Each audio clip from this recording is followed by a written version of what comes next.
I always say that when people are walking through a restaurant, they should fall in love with it immediately and walk out craving more.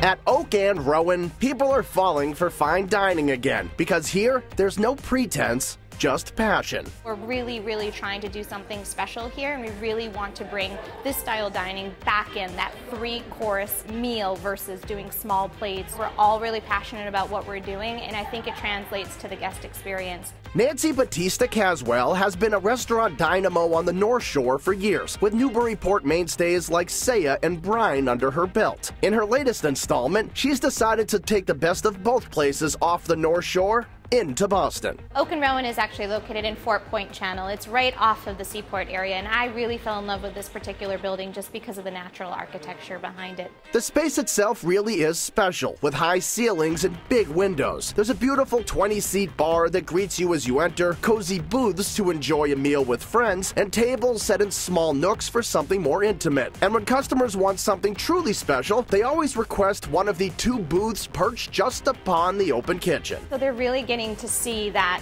this is what it's like to work in a restaurant and are really mesmerized by it, which is really cool. At lunch, the Oak and Rowan menu is lined with upscale yet approachable options. For a light bite, there's perfectly grilled squash served on house bread with whipped goat cheese. For something heartier, house-made sausage on sesame brioche. And of course, there's a burger, topped with American cheese, lettuce, pickles, and a secret sauce that will fill you up without weighing you down. Well, the interesting thing about that burger is we didn't want it to be too heavy, so we wanted it to be fulfilling enough and savory enough that it really got you excited about it, but left you wanting to finish it. And no lunch menu in Boston's seaport area would be complete without a lobster roll, and the one at Oak and Rowan is a must-try. We're using the knuckle and claw meat, and then we're actually tossing it in a flavored style, kind of aioli base, versus doing something that's traditional mayo or even a hot buttered. And then we're finishing with this radishes, really to provide it with some crunch and a little bit of watercress, so it kind of gives it a nice balance. It's tasty. After 5 p.m., Oak and Rowan offers supper, where a rolling bar cart travels throughout the space and craft cocktails are stirred right before your eyes.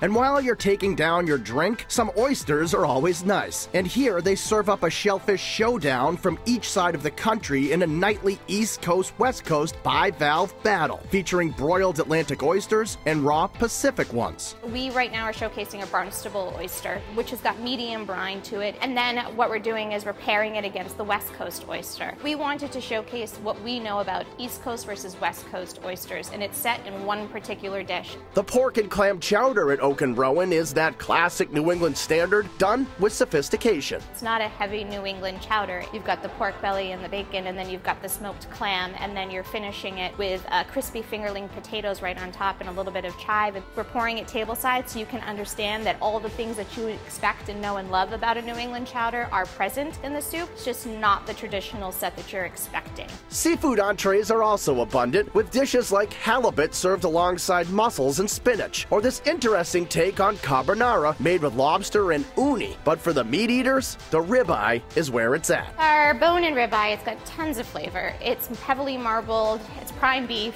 it's our signature cut. We're just serving it with the best root vegetables currently and kind of giving a little bit more emphasis to the protein itself.